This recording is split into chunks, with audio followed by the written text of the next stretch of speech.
Tracy Harwood. So I've done a little bit of digging around and I've discovered. Ricky Grove. Fog comes in on little cat feet. Phil Rice. This is the best film that I've seen all year and maybe ever. Damien Valentine. Use the machinima, Luke. Well, welcome to the And Now for Something Completely Machinima podcast. I am Ricky Grove. We're here this week to review another film, Damien's pick. But let me quickly introduce my pals, Phil Rice, Tracy Harwood, and Damien Valentine, and I'm Ricky Grove. So, Damien, tell us about your pick. So I picked two films this month. I kind of went for a space exploration theme because I'm a little bit excited for Starfield, which by the time everyone's listened to this should be released. And I think I'm going to have a similar problem with that game that you do with Elden Ring, Ricky.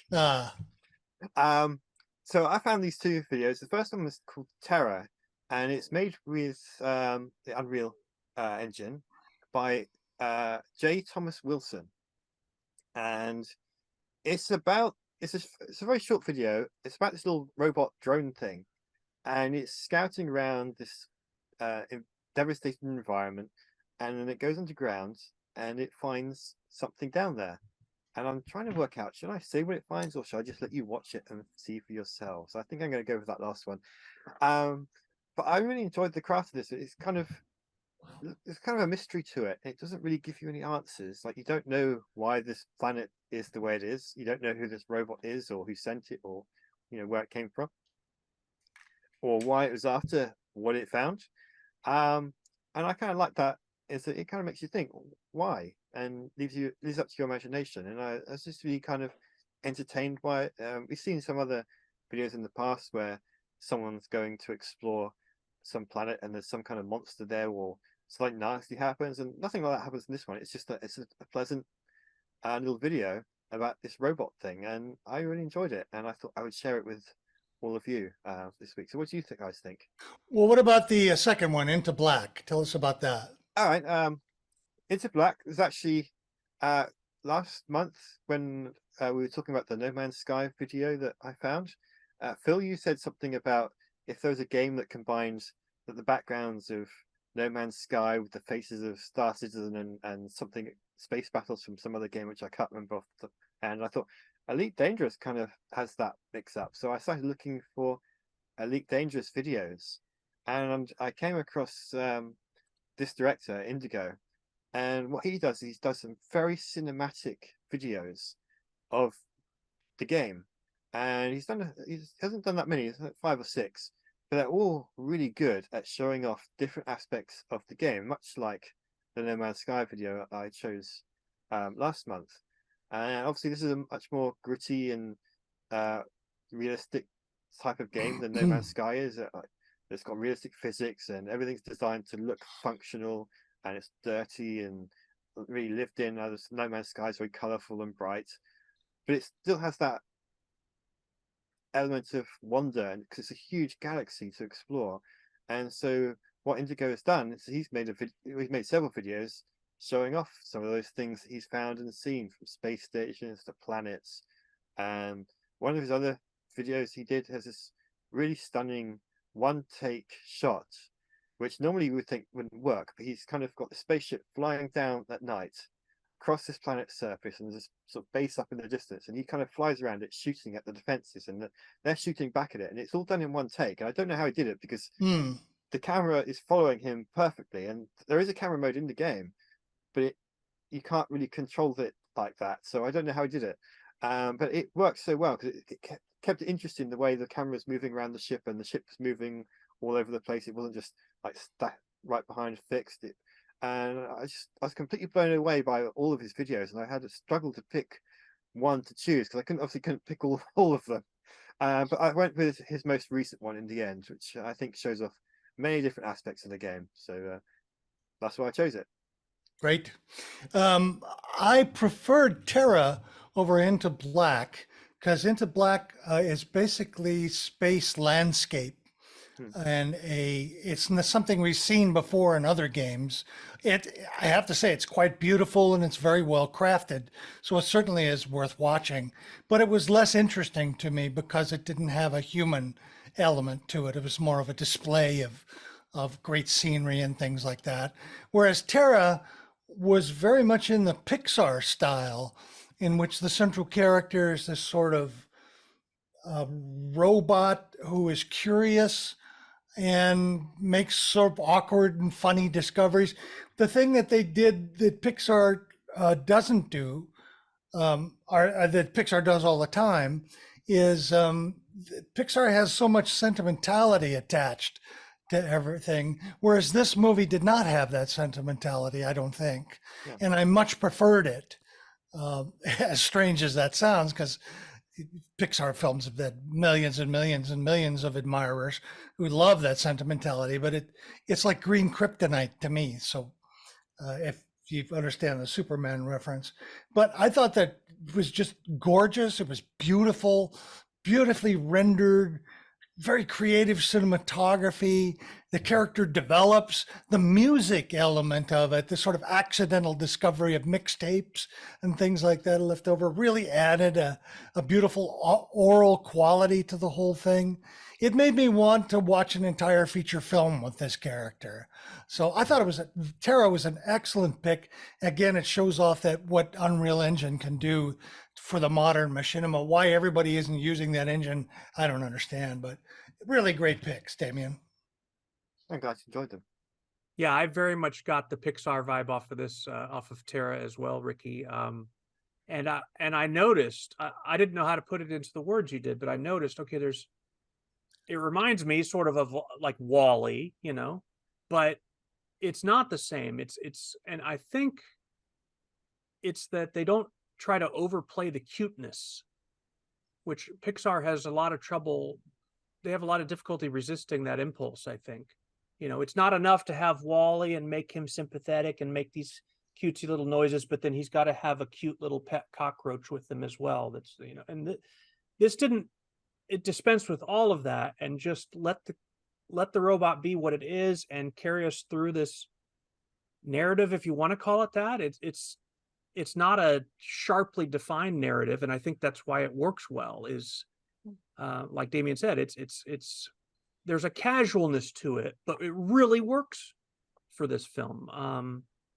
Yeah, the rendering and all that is beautiful, and the character is interesting. But I think ultimately that's what made this not have that overly sweet Pixarness, was that they didn't overplay the cuteness part. This is a cute character. You could see, this could very easily be merchandised into a Baby Yoda toy on the shelf or something. It's cute, but they're not making that the point. And I sometimes with Pixar, that is the sense, is we got to make sure the kids know that we know this is cute. So let's add this and let's have him do this cutesy little thing. And yeah, this was more kind of about Just the good robot about its storytelling. daily business with a good story. Yeah. I love the soundscape on this. The one thing that stood out to me that kind of made me chuckle was there's a final scene where he's gotten into his spaceship and popped in, I assume, one of the mixtapes. And then as the shot cuts to outside the spacecraft, the music is playing while he's there in the cockpit. And then the shot cuts to outside as the spacecraft is taking off. And you could still hear the music playing, but muffled, like it was in a car that was driving away or something. That just cracked me up. It kind of took me out of the suspension of disbelief for a minute, but as a gimmick, I thought it was a really, really funny one. Kind of taking a trope from, a typical movie with a car driving away and you still hear the incidental music. Yeah. It's a spaceship, and part of my brain was like, oh, come on, you wouldn't hear that. It's great, So yeah, who cares?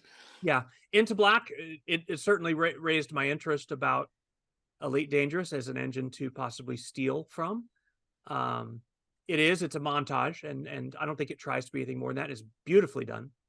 And yeah, it's a good advertisement for the game, even though I don't think I'm not implying that he's doing it for that paycheck, but ultimately that's what it is. It's look at this beautiful game.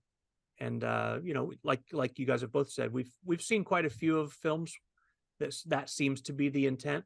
This is one of the better ones that I've seen. So, but I definitely was more intrigued by Terra because there was a character, and there was something to think about. And Into Black was more of just something to sit back and enjoy the views, So yeah, great picks, Damien. Do you know what? My comments are not dissimilar. A little bit of digging, of course, on Terra. Wilson. Basically, the way that he made this film was to use it as a means to hone his storytelling process in the Unreal Engine. So it was a test project for him, as far as I can tell. He also said he made the film using a 2016 iMac without a lot of visual enhancement tech alongside it.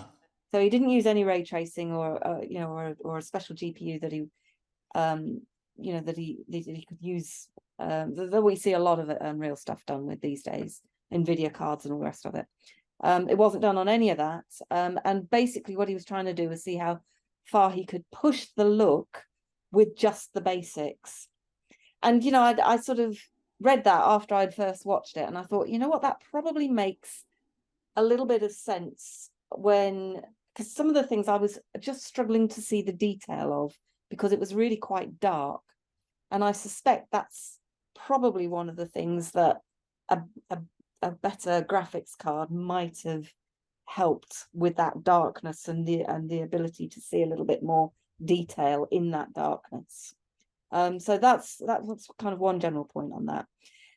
The other thing, and I read the description of the film before I then looked at it, which I perhaps shouldn't have done, because from what I saw of the description, it was a lonely drone looking for some life, blah blah. And then when I watched it, I thought, that's not a lonely drone. That's a happy little drone. It's out and about, and it's looking for some playmates, or it's doing something on this kind of deserted planet. So immediately I kind of felt a slight disconnect with what I thought the creator said he was trying to achieve with it. When he got inside that cave, so there's this drone's flying about, he goes inside this cave and he finds this wrecked thing. It looked to me like it was an old wrecked train that he'd found. I don't know whether it was, but that's what it looked like, an old train. And you said he found a mixtape. Well, I looked at it and I thought, is that a transistor radio that bursts into life as he picks it up? I don't know. That's kind of how I read it. So it kind of, he sort of did that, and then immediately heads back to the ship with the song that it had recorded, sort of presumably swimming around in its little in its chip brain, and then it gets back to the ship and sort of, as you say, flies off. It's basically using the soundscape. I mean, the soundscape's brilliant, but it's also using Space Force by Mass Donkey, I think, as the original sound score, as an accompaniment to the original sound score, which is an interesting kind of way of mixing up what the sound design of it is with something that's trying to sort of be a little bit more eclectic, I suppose. I guess the thing that I sort of struggled with is some of the ways that the story was put together just didn't make a lot of sense to me. And I'm being really super critical here because I loved it, except for the fact, to me, what there was a lot of anachronism.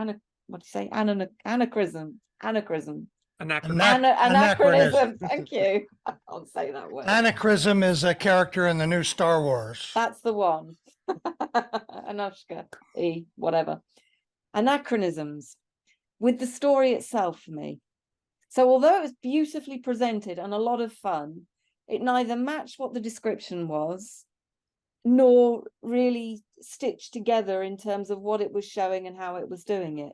Fun though it was, with a fantastic soundscape, beautiful editing, and some clearly quite gifted way that it was all sort of put together. But there were, I don't know, it jumped me out in more than one way, I think, to use your terms, Phil.